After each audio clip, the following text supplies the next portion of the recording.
Bon, du coup, je vais vous expliquer vite fait comment, déjà tout simplement ce que c'est que les retracements de Fibonacci, et ensuite comment simplement l'intégrer dans votre stratégie de trading. Donc, tout simplement, le retracement de Fibonacci, tout simplement, ça se base sur l'idée que dans un marché, on n'a pas une évolution du prix qui est linéaire. On a toujours des retracements, et d'ailleurs, tout simplement, ça se voit par l'alternance des bougies. Donc, une bougie verte pour une hausse et une bougie rouge pour tout simplement une vente. Et donc, du coup, le rôle, tout simplement, de ces niveaux de Fibonacci, c'est de trouver les zones les plus susceptibles, tout simplement, où on pourrait avoir un rebond ou tout simplement une cassure des résistances et des supports. Donc, en soi, c'est extrêmement simple. Ce que vous faites, c'est que, voilà, là, je suis sur TradingView. Vous prenez retracement de Fibonacci, vous choisissez le point le plus bas quand vous êtes tout simplement dans une tendance haussière et que vous considérez que c'est tout simplement un retracement d'une tendance. Vous prenez le point le plus bas, donc ici, on va prendre le 3 janvier 2017, et vous allez tout simplement vers le point le plus haut, qui est le 15 février 2018, pour l'exemple qu'on va prendre en compte. Là, hop, ne pas hésiter à prendre vraiment le point le plus haut. Voilà, comme ceci. Donc, du coup, qu'est-ce qu'on voit? Donc, on voit qu'en fait, les retracements de Fibonacci, c'est globalement situé entre 0 et 100%. Hop, ici, on a de 0%, donc c'est le point de base, c'est les 1.0342. Et voilà. Et donc, du coup, évidemment, le point le plus haut, c'est simplement les 100%, donc les 1,25 558.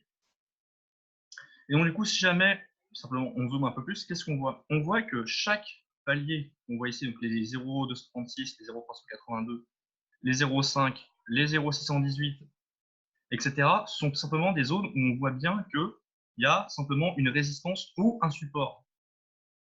Et donc, du coup, c'est vraiment des zones qui peuvent simplement vous permettre soit de rentrer short, comme on le voit très bien ici. Hop, on vient mécher le niveau, on n'a pas de clôture au-dessus du prix, du coup, on redescend. Ici, hop, gap haussier, on clôture au-dessus, hop, on va chercher le prochain niveau, etc., etc.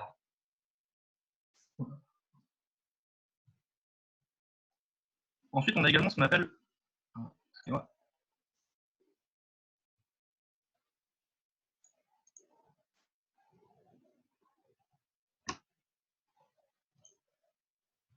Un peu de là. Alors, ensuite, on peut aussi considérer que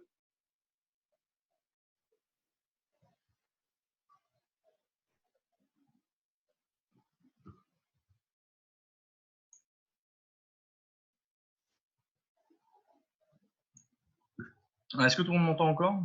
J'ai des petits problèmes. On n'est pas calme. Voilà, ça mieux. Également, on sait bien que c'est indexé sur 100, mais on peut également prolonger. Donc ici, on a des...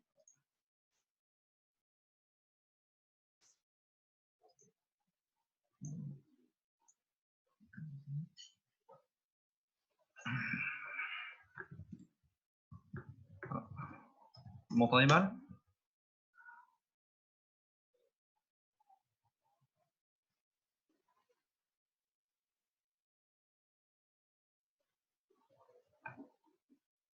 Un peu mieux là?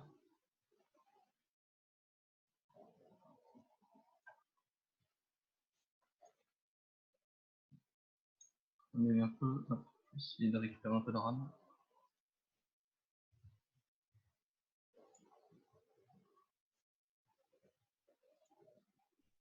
Mieux.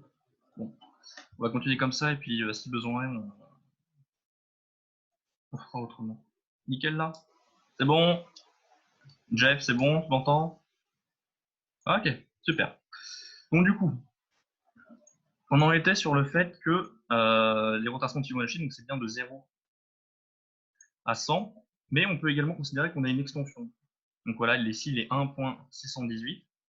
Ça peut aller beaucoup plus loin, hein. Regardez, si je vous montre, voilà, on peut aller jusqu'à 1.1272, etc., 4.36.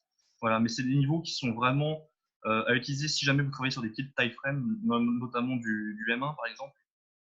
En soi, sinon, ça veut dire que vous avez tout simplement une inversion de la tendance. De toute façon, regardez, ce qu'on voit, c'est que même si on prend les points le plus bas là, le 1.618, ça ressemble étrangement à une grosse résistance qu'on avait ici.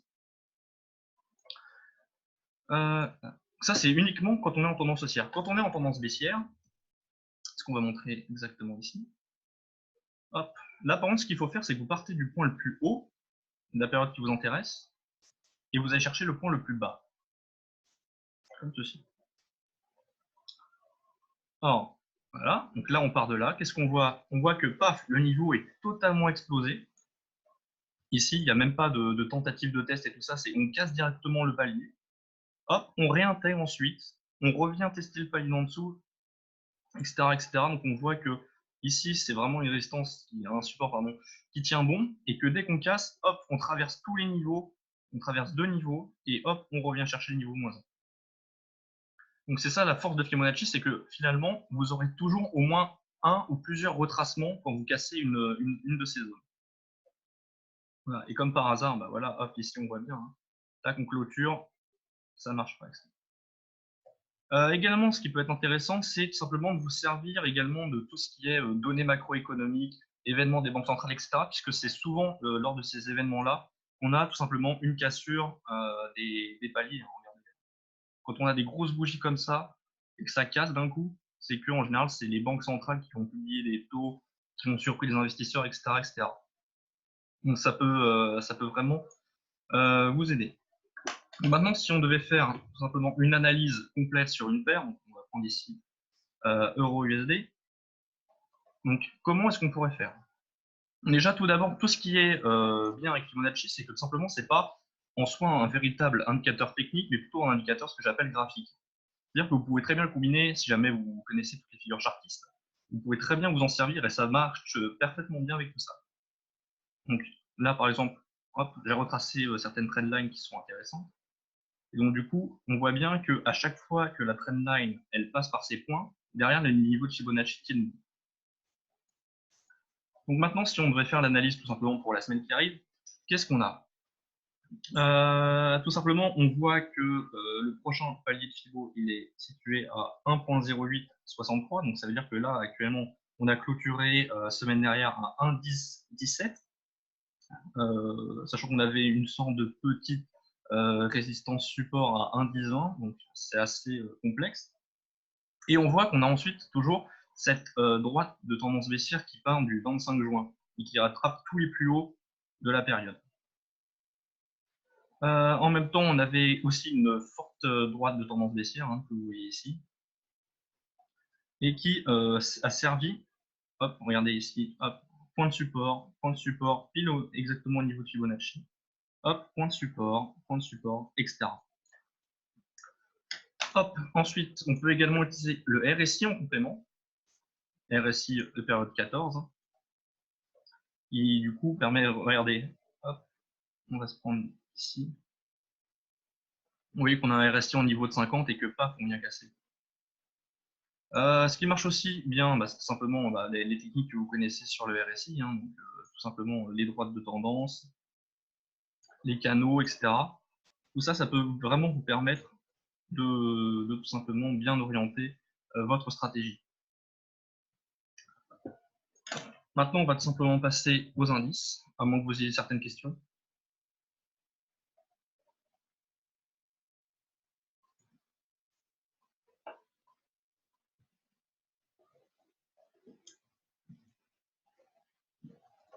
Donc, hop, si on prend par exemple du coup l'exemple du DAX, non, tout simplement parce que les vagues d'Elliott, c'est quelque chose qui est vraiment compliqué à utiliser et que de toute façon, si tu utilises les vagues d'Elliott, tout simplement, tu as beaucoup trop de scénarios qui vont dans deux sens opposés.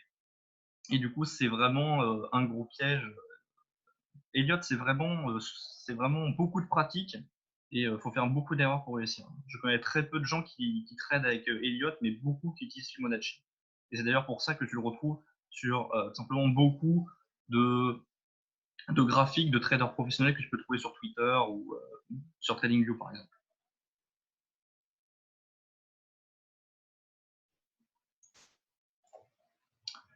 Donc voilà, donc maintenant, regardez ici, je viens de tracer simplement une autre question. Crypto surtout, je vois.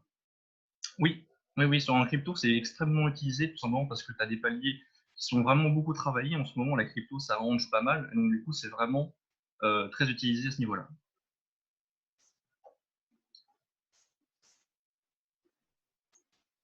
Ok. Donc voilà, donc ici, voilà, j'ai fait le retracement de Fibonacci sur le DAX.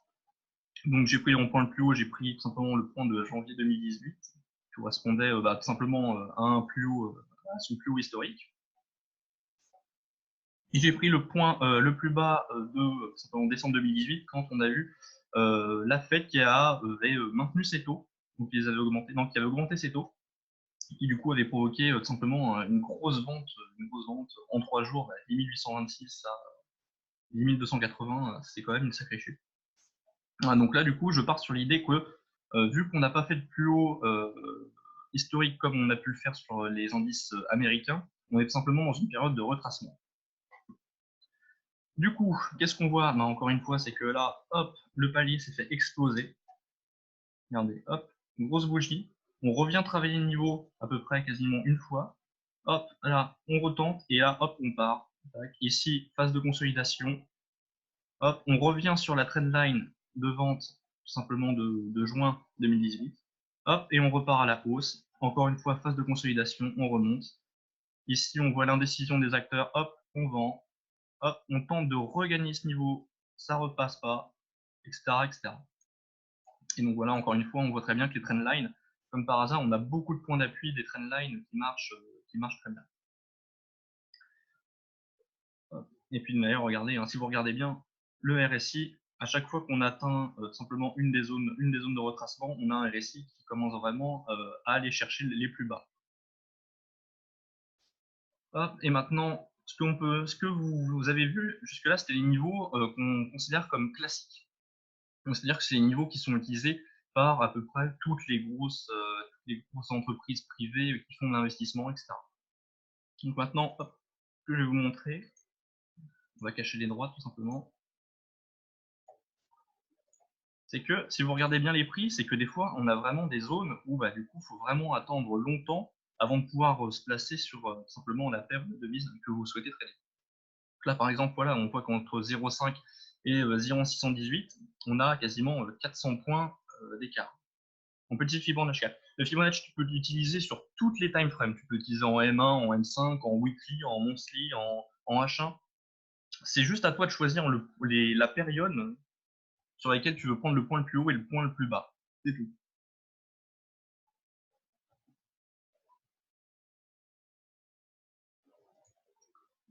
Donc concernant l'analyse, on était.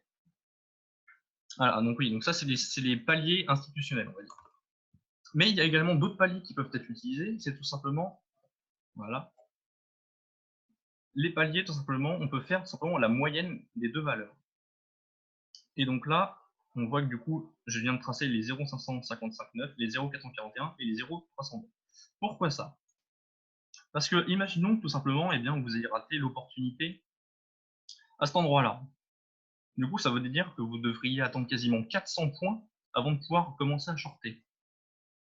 Or, qu'est-ce qu'on voit si jamais hop, on zoome un peu plus? C'est que très souvent, regardez ici, on a des zones intermédiaires entre tout simplement ces deux niveaux-là. Et du coup, regardez ici, hop, on vient quasiment atteindre ces niveaux-là, et hop, ça rachète directement, on vend, hop, on clôture à cet endroit-là, exactement, hein, et ça repart. Voilà, donc ça peut être vraiment une manière pour vous de rentrer sur un marché sans avoir forcément à attendre sur de longues périodes de temps. Donc du coup, ça peut vous donner l'occasion de prendre des petits caps. Regardez ici, c'est le palier tout simplement des 0,309. Et regardez, hein, on vient pile le toucher quasiment. Et hop, et on revend. Ici, on consolide. Hop, et ça passe. Puis hop, ici, on vient retoucher encore une fois en tant que support. Hop, et on retourne chercher le palier au-dessus. Est-ce que vous avez des questions?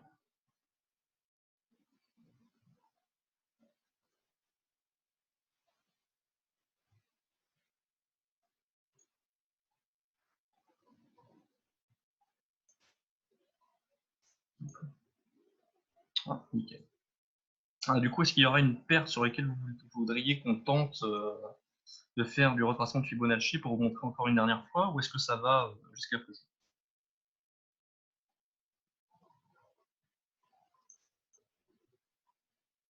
USD. Je veux dire les moyennes mobiles. On expliquera les moyennes mobiles tout à l'heure. Alors, hop. Alors là, par exemple, pour le goal, il va falloir reculer vachement moins dans le passé si on veut trouver quelque chose d'intéressant.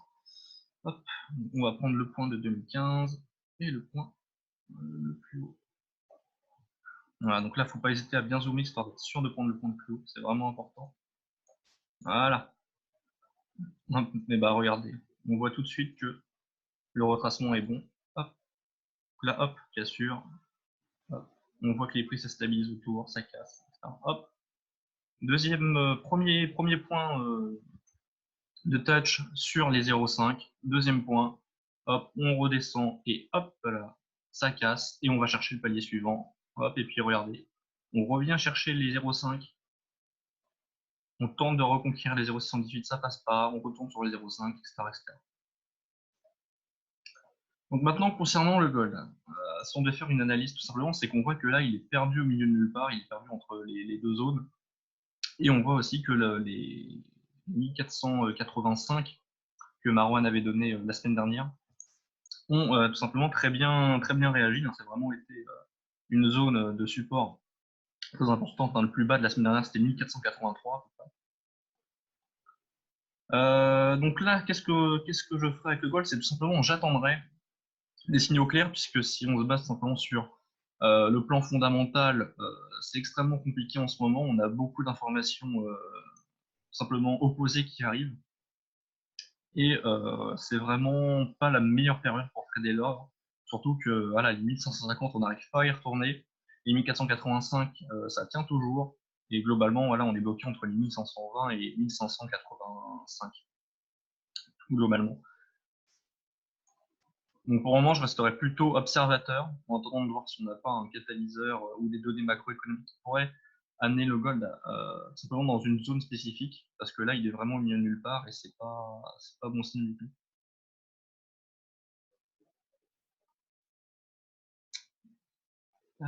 GBP USD. GBP USD. Hop, on voit déjà que on a quand même fait une belle remontée depuis les enfers, mais ça reste toujours aussi bon. Ah bah regardez là, hop, on est toujours en train de jouer avec le palier de Fibonacci, tout simplement. Regardez ça, hein, ça se voit très clairement. Regardez. On clôture au-dessus, hop, on clôture en dessous, on tente de l'intégrer. En gros, là, on a une phase tout simplement de consolidation des marchés. On voit très bien que les acteurs, ils savent pas encore quel sens donner à la paire. Hein. D'ailleurs, regardez, on est exactement quasiment dans le même scénario que là. Hein. Dans cette zone-là, c'est vraiment une zone pivot pour GBPUSD. Donc, surtout qu'en plus, là, on a un RSI qui tendrait plutôt à ce qu'on tente de vendre, hein, très clairement. Ouais, mais c'est pas beau. Pas beau du tout à voir ça. Surtout que c'est que plus la date du Brexit va approcher et moins on aura de données concernant la possibilité d'un non-hard Brexit, sachant que même si le Parlement britannique a essayé de simplement limiter la possibilité de Johnson de quitter l'Union européenne sans accord, ça reste extrêmement compliqué, surtout que beaucoup tout simplement de parlementaires européens refusent de décaler encore une fois la date du Brexit. Ça va être extrêmement compliqué pour la paire de se maintenir à ce niveau-là. Donc là, qu'est-ce qu'on ferait? Bah, tout simplement, c'est que là, je ferais tout simplement du hedging, c'est-à-dire que je prends une position à la vente, une position à l'achat. Et bien, si jamais on a un catalyseur concernant le Brexit ou des données macroéconomiques qui sont convaincants, et bien, on pourra simplement prendre une position de temps fort et voilà, clôturer le trade de manière sécurisée. Il y avait également NZD USD.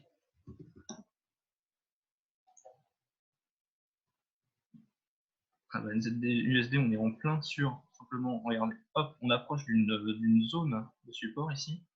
On va la tracer. Prendre le point le plus bas. Voilà. Donc là, on voit quand même que sur la paire, on n'arrête pas de faire des plus bas. Donc on est toujours dans une tendance fortement baissière. Hein. Le NZD, il n'arrête pas de perdre de la force et ça va pas s'arrêter maintenant. Surtout on s'attend à ce que la banque centrale de la Nouvelle-Zélande abaisse encore une fois les taux pour la fin de l'année, donc il y a moyen qu'on aille encore chercher les plus bas. Et donc du coup, regardez là, hop, le prix s'est stabilisé à peu près à ce niveau-là. Donc soit on retourne chercher à peu près ce niveau-là, ici les 0,6440, qui du coup nous ferait vraiment une sacrée remontée, parce qu'on a eu également, hop, on voit ici, on a eu une tentative de consolidation qui s'est mal passée et qui a conduit la paire à chuter. Ou sinon, on va tout simplement se diriger vers ce point des 0,62, 0,8, mais je pense quand même que les marchés devraient simplement acheter le NZD. Il me semble qu'il y avait aussi l'oil qui avait été demandé. L'oil, hop, on va prendre les retracements Fibonacci.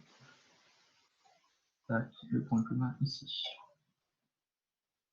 Hop, bah encore une fois, l'oil qui est encore une fois en train d'hésiter sur la direction à prendre. 3 bougies de consolidation, perdu au milieu de nulle part. Même si on sait que les 58,45, c'est quand même une zone qui peut être très intéressante,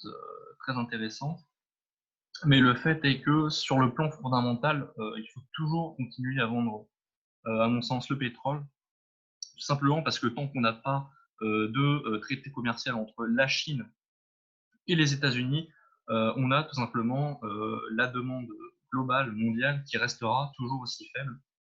Et donc, du coup, tous les pays producteurs sont toujours en surproduction par rapport à la demande mondiale. Donc, du coup, et si je devais tout simplement prendre une position sur l'œil, je vendrais jusqu'à tout simplement le palier des 55,63, qui correspond en plus quasiment, correspond tout simplement à la mèche la plus haute euh, du vendredi d'il y a 2 semaines. D'autres paires analysées?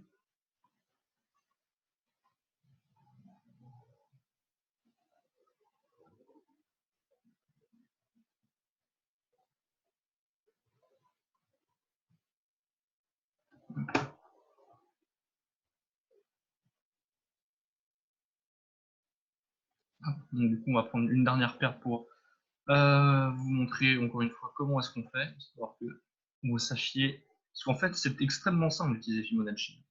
La chose la plus compliquée, c'est de savoir si les marchés vont venir. Donc, du coup, ce que vous pouvez faire, c'est que vous pouvez rentrer sur les paliers avec un petit stop loss et tout simplement, hop, attendre que le marché choisisse une direction.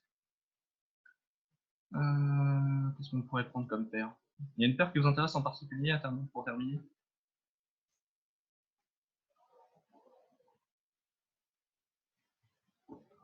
Non, on va prendre le Dow Jones. Hop, Dow Jones, bah, voilà. On est en tendance fortement haussière, on va dire. Tac, on prend le plus bas, le plus haut. Et voilà, bah voilà, encore une fois.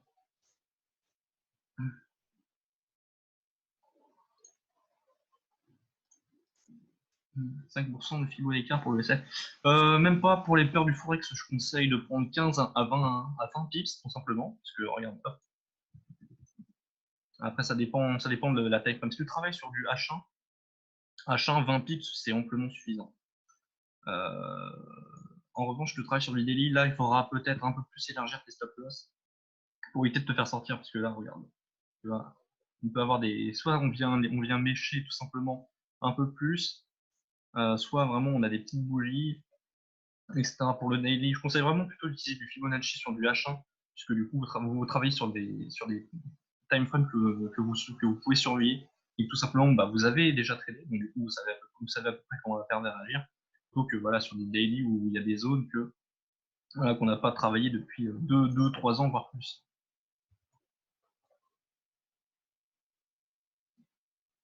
Voilà. Faire une analyse sur le Dow Jones. L'analyse technique, bah, c'est qu'on voit que, bah, encore une fois, on est perdu au milieu de nulle part. On est perdu au milieu de nulle part, encore une fois. On tente d'aller chercher les plus hauts historiques, mais tout simplement, on n'y arrive pas. Regardez ici, on a été au plus haut 27 319. Et le point le plus haut qu'on a, c'est 27 409. Voilà, et puis enfin, on a eu cette grosse bougie, tout simplement de vente lors de la journée des 4 sorcières. Et une bougie comme ça donne bien envie de vendre, tout simplement, pas jusqu'au 26 100, mais plutôt jusqu'au 26 500. Voilà, vers ce niveau-là, tout simplement, on fait 26 700. Il y a des tracements de filou plus importants que eux. Alors, certains traders préfèrent prendre tout simplement les 0, même pas les 0,936, les 382, les 0,5, 0,618, et c'est tout. Donc c'est-à-dire que pour eux, ces valeurs-là, voilà, en gros, ils tradent juste avec tout simplement ces niveaux-là, ce qui en soi est pas forcément très intéressant, parce que voilà, vous pouvez voir que directement ici, vous avez un écart qui est monstrueux, et donc du coup, ça peut tout simplement limiter vos prises de position. Donc, du coup, voilà. Après, c'est à vous de voir si vous voulez jouer à sécurité, mais je préfère simplement qu'on utilise hop, ces valeurs, qui du coup permettent simplement de prendre plus de positions. Et de toute façon, voilà, on voit que les paliers sont quand même très importants, parce que ça vous permet également de définir vos objectifs, vos prises de bénéfices, vos SL, etc. Plutôt que de se retrouver par exemple avec des SL, si par exemple, hop, on va reprendre l'exemple.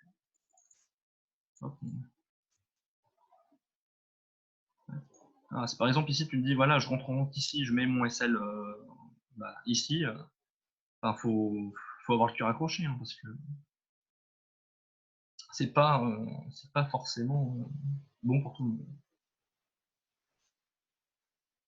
Mais sinon voilà, moi je travaille avec toutes celles-là. Les extensions, ça ne sert à rien, je trouve, parce que de toute façon, si vous avez extension, ça veut dire que de toute façon votre point le plus bas ou votre point le plus haut a tout simplement été brisé, donc ça n'a aucune importance.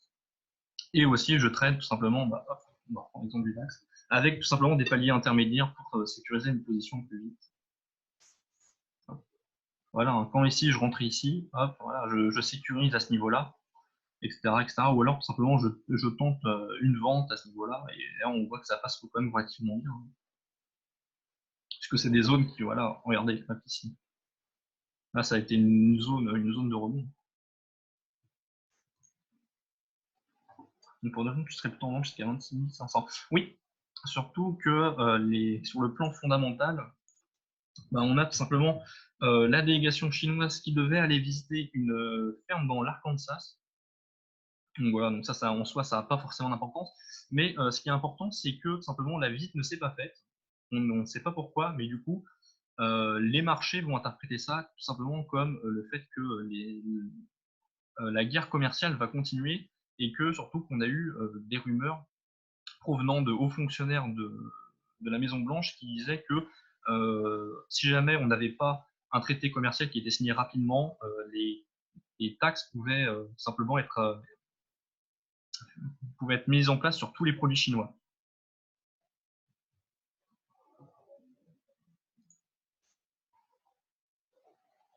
D'autres questions? Okay, tu mettrais un sel à combien? 27 300. 27 300, ça fait... tout simplement, je mettrais ici, à 27 161, le plus haut point, même un peu au-dessus, parce que pendant qu'on le spread. Mais voilà, je mettrais mon SL ici, à peu près, parce que sinon ça voudrait dire qu'on irait retenter les 27 300, encore une fois, et du coup, on voit bien qu'à ce niveau-là, ça passe pas.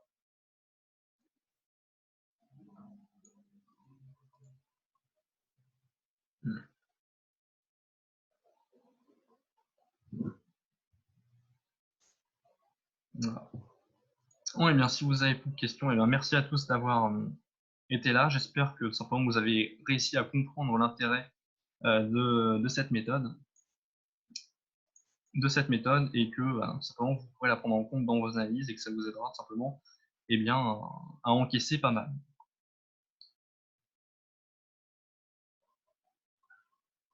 Merci à tous, et puis on se retrouve à 23 h pour l'ouverture des marchés.